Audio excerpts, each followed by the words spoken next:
All right, so here is the question asked. Explain how traumatic separation lowers the chances for and the desire of reconnection. And here's what was said. Trauma, whether it stems from sudden abandonment, abuse, high conflict family breakdowns, or severe emotional neglect, the landscape of the relationship changes fundamentally. Traumatic separation does not just create physical distance. It rewires how a person perceives the other individual and the relationship itself. Here is a breakdown of why it significantly lowers both the statistical likelihood of and the internal desire for reconnection. 1. The erosion of psychological safety. At the core of any desire to reconnect is the assumption that the relationship can provide safety, comfort, or mutual value. Traumatic separation destroys this foundation. The threat response. When a separation is traumatic, the brain registers that specific person or environment as a source of danger rather than a source of safety. Even thinking about reconnection can trigger a physiological threat response: hypervigilance, anxiety, or physical distress. The cost-benefit shift. The human mind naturally seeks to avoid pain. When the emotional cost of a relationship has historically been devastating, the subconscious mind concludes that the safest option is permanent distance. 2. The mechanics of lowered desire. The internal motivation to reach back out or accept an olive branch diminishes due to several distinct psychological shifts. Emotional detachment and apathy.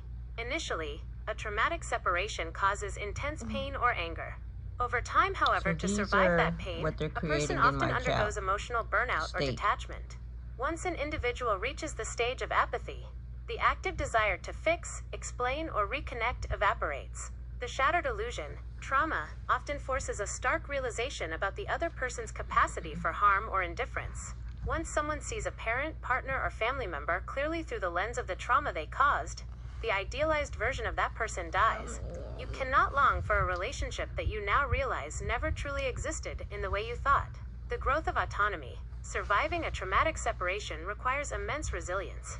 As a person rebuilds their life, builds new support systems, and finds peace, they begin to view the toxic or traumatic relationship as an anchor dragging them backward. Reconnection feels like a threat to their hard-won stability. 3. Why the chances of reconnection drop. Even if one party wants to reconnect, the structural realities left behind by trauma make the actual probability of a successful reunion incredibly low. The core issue remains unaddressed. True reconnection requires both parties to acknowledge the trauma, take accountability, and change behaviors.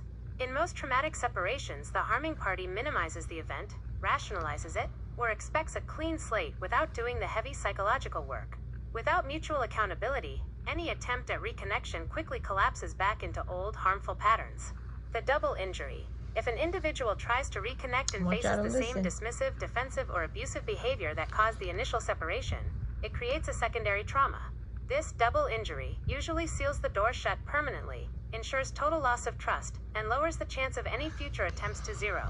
Trust deficit. Trust is built on predictability and safety. Traumatic separation introduces a massive variable of unpredictability. Even if the other person has genuinely changed, the traumatized individual has no safe way to verify that change without putting themselves at risk, making them highly unlikely to gamble their peace of mind. The takeaway. In standard separations, like moving away or growing apart, distance creates a longing to bridge the gap. In traumatic separations, the distance is what allows the nervous system to finally settle. The desire for reconnection disappears because the space itself becomes the sanctuary. Okay, so I wanted y'all to hear that because the start of it answering the question says when a separation is rooted in trauma. Okay, and then it goes on to ask saying whether it stems from sudden abandonment, abuse, high conflict, family breakdowns, or severe emotional neglect. The landscape of the relationship changes fundamentally. So here's my issue with CPS, the state of Louisiana, and all these other states who lack, and you can look at this on my feed previous that said who lack the information or education on dealing with certain things. They create and make the situation worse. So here's where you have the juvenile court, Paris, Orleans area wanting to come at me, right? Because my son has been acting in some of these behaviors because there was a separation rooted in trauma, right? And that separation came at the loss of my older son, which my child then began to develop these feelings and emotions of feeling that I was to blame for my child's passing when we were in totally different states. Okay, so now what CPS workers have done in kidnapping him, taking him from the hospital, or his emotional evaluation, and I don't want to get worked up, it's just, it pisses me off. For us to find the dynamics of how we were supposed to be unifying and finding the underlying problems, they removed him from his therapy, and now they've created the scenario of them feeding the information or the behavior or the feeling within him to never want to return to family dynamics.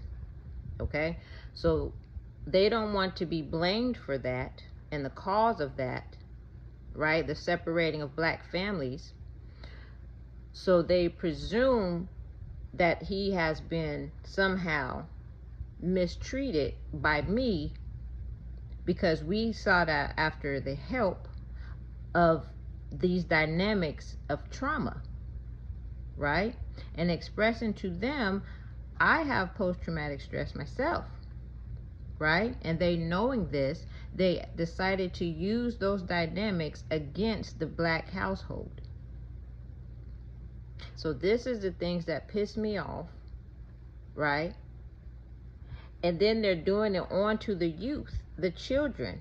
So they want him to develop this area in his mind and in his emotions and of numbness and separation and disassociative. And then as he gets older and gets into relationships and he begins to experience these same emotions, they're going to want to kill him, throw him in prison, and make it be that he's the problem, like they're trying to put onto me now that I'm the problem because I'm seeking help for young black boys early in development who are dealing with the separation and trauma, right? Which a lot of us, I'm sure, have, because they're constantly throwing black men in jail, constantly removing black dads from the household, and some other bullshit, right? That creates these dynamics and this behavioral what's it called? Dissension within our black youth, right?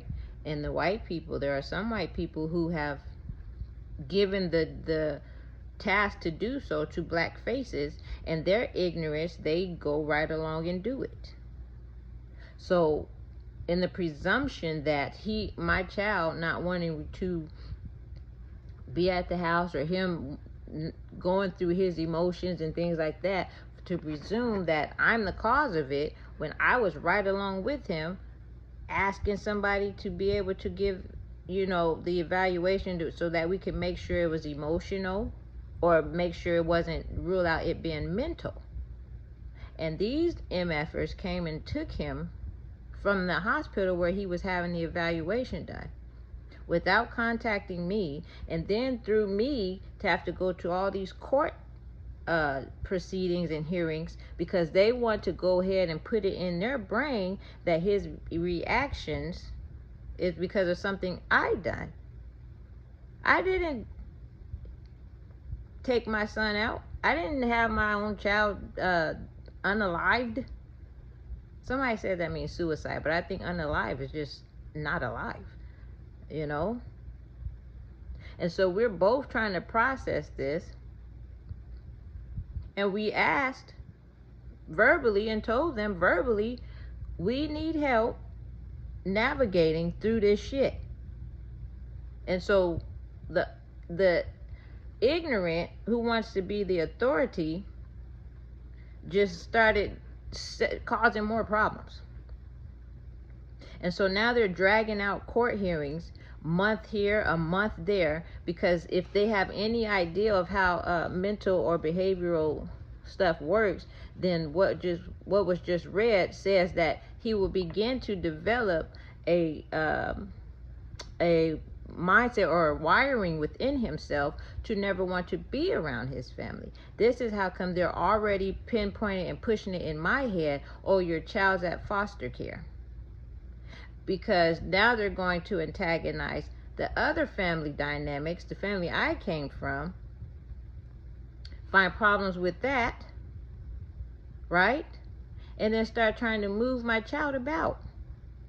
Because they don't want to return them home, and they do not want to do the work of providing adequate fucking therapy to a family whom has lost a loved one and is putting in every effort to keep the family unit. So anybody on YouTube, any one of y'all subscribers, and you want to ask, what you want me to do? I want you to start making some noise, right? You can come down here if you want to and start letting these people know this shit's not how you do that. That's the problem now, right?